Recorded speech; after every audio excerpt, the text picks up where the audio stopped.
Welcome to the Talkin VAWLS Network. My name is Boogie Bentley. I want to start out by saying congratulations to the men's basketball team winning that regular season SEC championship. Now it's off to the SEC tournament, and then March Madness begins. I think we had a conversation on this channel a long time ago. How important is that SEC tournament when you've already locked down that regular season championship? You're looking at a 1 seed, 2 seed at the absolute worst. What do you expect from Rick Barnes? Do you expect him to make that run to the Final Four? Are you looking for a national championship in 2024? I know there's a lot of mixed feelings about Rick Barnes and how he gets it done during the regular season, but when push comes to shove, when it's the big game, when it's on the big stage, he also always seems to lay an egg. But what do you guys expect from Rick Barnes heading into March Madness? Also, got to correct the record. Look, when you spend as much time as I do talking into a microphone every single day, sometimes you make a mistake. Yesterday, we were talking about Bo Jackson in the class of 2025. You know, a lot of the stuff I said in that video was accurate. The recruiting, the relationships, scheduled to visit Tennessee. I did my homework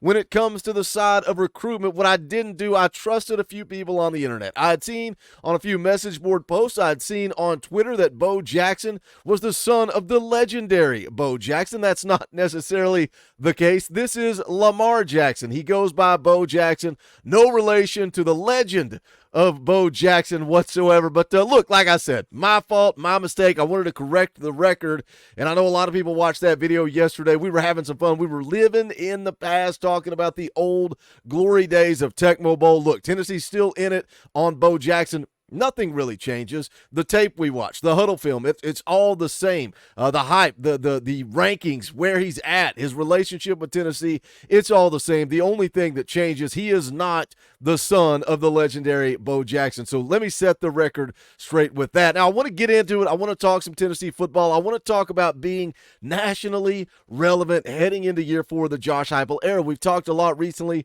about expectations, where this football team should be at in 2024. Is it realistic to be looking at an SEC championship, at a national championship, a college football playoff appearance in year 4 of the Josh Heupel era? When was the last time Tennessee was actually nationally relevant? We're going to get into it. We're going to talk about it. But as always, I need you guys to do me a favor and smash that thumbs up just below this video. It's quick, free, easy.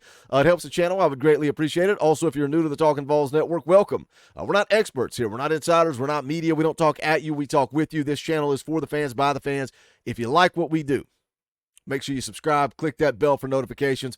You're not going to miss out when we go live or when we drop a video. Live every Tuesday night at 6:30. Going to be live next Wednesday night, 7 p.m. Eastern time for a live film breakdown. And then the following Sunday, man, it is go time. Spring camp is almost here. We're going to be doing a fan call-in show that Sunday night, 7 p.m. Eastern time. Practice kicks off the next day, so stay tuned for that. A lot of content coming your way as we head into spring camp for 2024. This is what brought up the conversation today. Article from 247 Sports. It says college football's next wave of superstars in 2024. 16 players set to emerge. Chris Hummer over at 247 Sports gives 8 players on offense, 8 players on defense. But the word superstar, when was the last time Tennessee had superstars? You know, I mentioned in a video a couple of days ago, when we're kind of talking about the 4 sleeping giants of college football based on the Josh Pate video, we're talking about, 9-win seasons. Tennessee had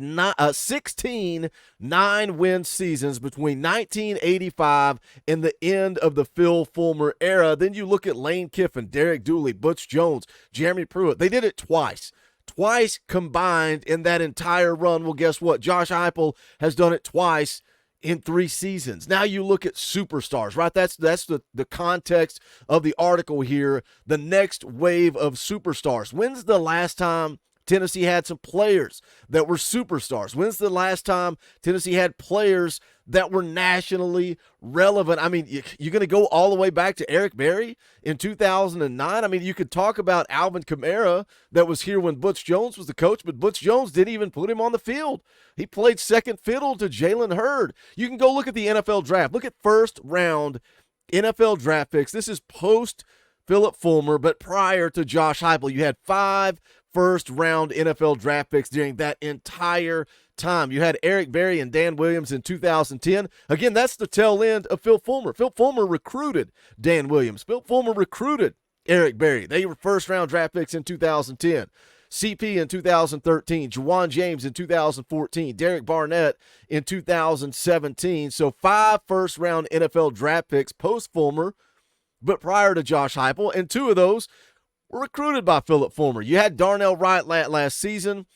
Under Josh Heupel, I think you've got to continue to develop and put guys in the league. But when we go take a look at this article from 247 Sports, we're talking about 2024. They mentioned Nico Iamaleava as a superstar ready to emerge. The article here says Iamaleava is probably most known for his NIL at this point. But that will soon change as he's handed the keys to one of college football's most explosive offenses. The Cheez-It Bowl was a sneak preview of Iamaleava's firepower as he threw for 151 yards and a touchdown in a 35 win over Iowa, which had the number 1 defense in the country last year.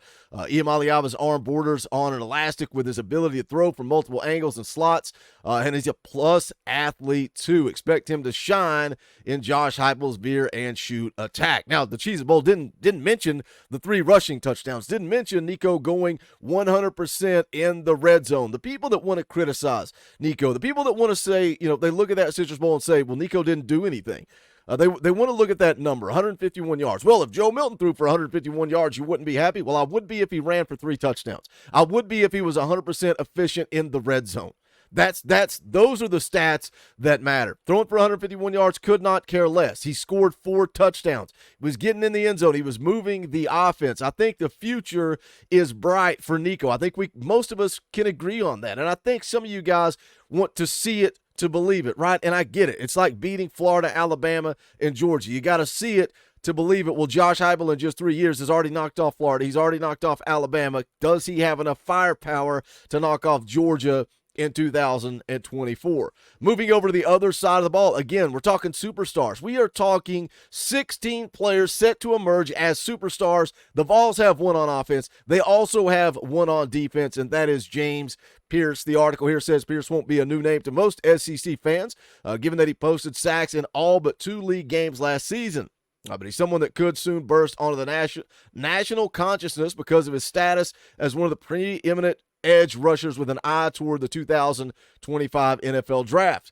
Goes on to say Pierce had a breakout sophomore season for Tennessee last year, posting 28 tackles, 24.5 for loss, and 10 sacks.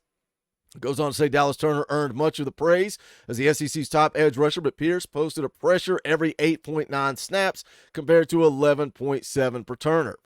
Says Pierce has an ideal pass rusher's frame at 6'5", 242, and should have scouts drooling about him this time next year. So, again, nationally relevant. Not just one player. We got a player on offense, a player on defense. I've said it multiple times on this channel, and you guys, I think most of you are in agreement. You better enjoy James Pierce this year because James Pierce is off to the NFL. Could James Pierce be that next first-round draft pick for Josh Heupel in just 4 years, putting 2 first-round draft picks when, again, prior to Josh Heupel, after Philip Fulmer, 5 guys went in the first round. I think James Pierce is not only a first-round draft pick, I think he could be the first defensive player off the board if he continues to play like he did in 2023. Tennessee, nationally relevant again. Now, somebody asked me on the NCAA stream Tuesday night, Boogie, give me a player. Name me a player that's kind of off the radar that you think is going to be a factor in 2024. So what I'm going to do is I'm going to give you one on offense and I'm going to give you one on defense.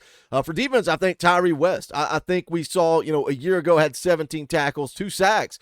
But if you look in that Citrus Bowl, when he had an opportunity to go out there, he shined. He had 4 tackles. 3 of those were solo. He had a sack and a half. I think Tyree West is going to make us forget about Tyler Barron real quick. So give me Tyree West on defense. Offensively, man, oh man.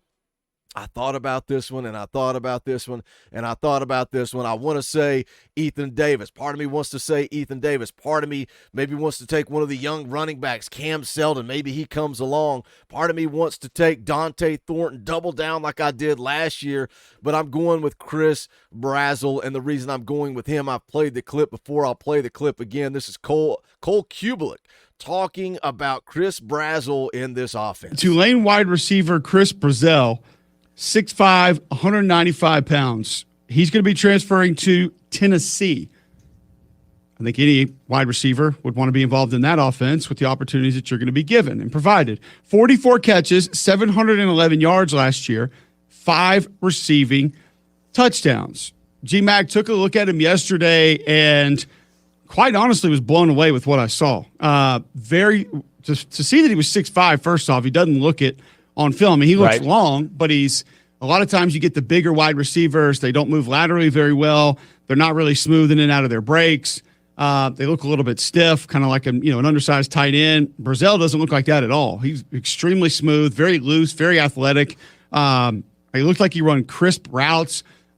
Game against South Alabama, a little whip route where he loses the DB and gets open. So I think Tennessee may have hit a home run here with Chris Brazelle, the wide receiver from Tulane, just with the size and athletic ability that he's going to bring into that offense. I'm excited to see spring camp. I'm excited to see this competition for that wide receiver spot opposite of Brew McCoy. Is it going to be Chris Brazelle, gold jacket, green jacket? Who really knows? Dante Thornton. Dante Thornton's a guy that really didn't do it production-wise, but he had the size and the measurables that kind of got you excited about seeing him in this offense. We saw him start to come on a little bit late last year before the injury. It's going to be fun to watch this spring. A lot of competitions, but I want you guys to jump into the comment section and let me know. Give me a guy on offense, a guy on defense that you expect to break out in 2024. Is Tennessee nationally relevant again? I'd love to have some conversations with you guys in the comment section. As always, do me a favor and smash that thumbs up on the way out the door. Also, go check out the Talkin VAWLS merch, bonfire.com/store/Talkin VAWLS. And also shout out to the members of the channel. Make sure those memberships are up to date. We're going to be jumping back into some fan call-in shows this spring. You guys want to get in where you fit in. But that is going to do it for this one. This is the Talkin VAWLS Network. My name is Boogie Bentley. Go Big Orange.